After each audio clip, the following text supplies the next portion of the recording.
Hey-o! Merry Christmas and Happy New Year. Hope you guys had a great break. I know mine was very restful. I came back to Christmas all over again. Someone tastefully wrapped everything in my office. And I gotta say, I'm very impressed. They did a great job. They even left the stuff that's on my desk on, they wrapped underneath it and then they put it back on right where it was. So it's very well done. For whoever that was, I'm impressed. Hey, we got the joke of the week. I know you guys have missed that the past couple weeks. So without further ado, let me pull that up here. We've got, here we go. Let's see. Why are frogs always so happy? They eat whatever bugs them. That's actually, I don't know if I fully get that. Is it because they eat bugs? All right, that was a weak joke of the week. But it is what it is. In any case, we have Neon Night coming up this Wednesday night, and we're getting some production team is setting up some black lights tomorrow, so we'll get the whole place to glow. So make sure you wear some neon colors, like just a shirt or whatever, and that way you'll glow. We'll also give out glow sticks. We're gonna do like a glow-in-the-dark dodgeball tournament, glow-in-the-dark 9-square, and then we're gonna end with a dance party, and that's actually something that we're going to try to end our Wednesday nights in the future with. So the goal is every Wednesday night, the last 10 minutes-ish, we're going to end with a dance party, and we'll just do 3 songs that students can just kind of let out the last of their energy. They don't have to dance, but we'll shut out the lights. We're gonna have all the students come back into the activity center. We're gonna close the doors, and the whole goal for that is to make it like a clear end to the night, ending on a high note, and allowing basically making sure that all of our students leave at the same time, because we have a lot of students who leave early. Their parents come in, and parents start walking into the activity center, and what it does is it causes kind of a division. You have some students who just leave and they don't really get to be a part of a big end to the night, and then you have other students who just won't leave the activity center and play with stuff. And so it's a great way to end on a high note. Nobody feels left out because everyone's leaving the activity center at the same time. Parents are then waiting out in the lobby, and so we're not having that issue of just who are these random adults walking in here, and we don't have any way of knowing if that's an actual parent or not.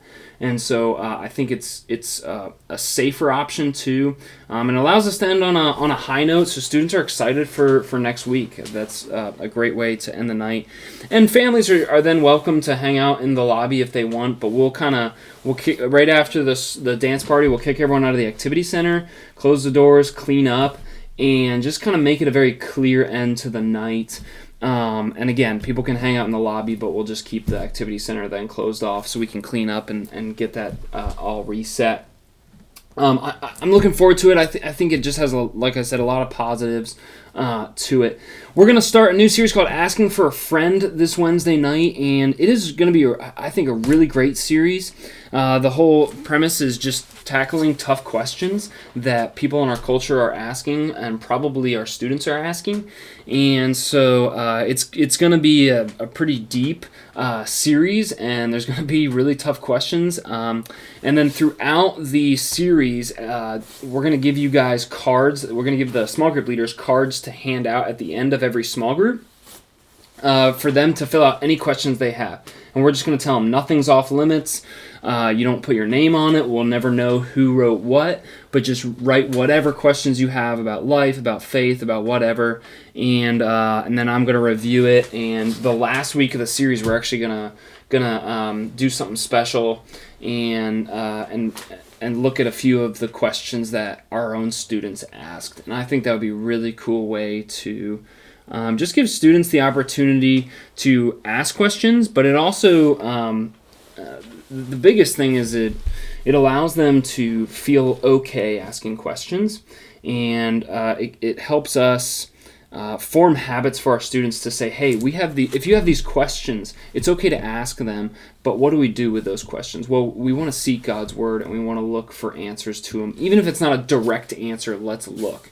And I hope that our students walk away from this series having a greater willingness to ask questions, and a desire to seek answers from God's Word. So Wednesday night will be, the question will be, is there anything I can do that God won't forgive me? Is there any sin that God won't forgive me of? And so just challenging our students to think like, is there something so bad that God won't forgive me? And I know a lot of our students are going to instantly go, oh, well, no, but I think the way a lot of our students live, and a lot of us sometimes live, is we're afraid that if we mess up, God's going to look at us differently. And so I think this will be a really great series for everyone, wherever they're at. I know it'll be a great reminder for me. Last thing is got a new rotation on our Sunday pods this Sunday morning, and I'm excited. Adam Ward most of you know Adam Ward. He is going to be stepping in as our JH team coach, and so what that means is he's going to be leading our leadership pod. For those of you who are unaware, once a semester we do a leadership pod rotation. So it's 4 weeks. Students learn about leadership, and then at the end we give them an opportunity to get plugged into serving in the church, whether it's in Kid Connection, in tech, or in guest services. And so we already have about 10 students that are serving there every other week during our 9 o'clock. And so we're going to give another opportunity for that. Adam's going to be leading the leadership pod, but he's also going to be following up with students as they're serving and getting to know those students and encouraging them, and also getting to know the adults that they're serving with and encouraging those adults to just be pouring into those students as they're serving. So I think it'll be a really, really great opportunity for our students not only to serve, but have intentional adults around them on Sunday mornings who aren't leaders in our ministry, who are leaders in other ministries, who get the opportunity to invest in our students once every other week, which I think is a great thing. I have nothing else for you guys, but I cannot wait for Neon Night. If you have a small group and you've got a group text, encourage your students to bring their neon and encourage them to invite a friend. I think it was so awesome that at the Christmas party we had, I believe, 8 new students, and most, if not all of them, were invited by a friend. Which is so cool that our students are stepping up and saying, I want to invite a friend who hasn't been to church before. And one of those new students actually accepted Christ, which was so cool, and that's why we want our students to invite friends, is so that other students who would never otherwise have a experience with Jesus can encounter him on a Wednesday night. So thank you guys, love you guys, missed you all, and excited to see you all this Wednesday night. Peace.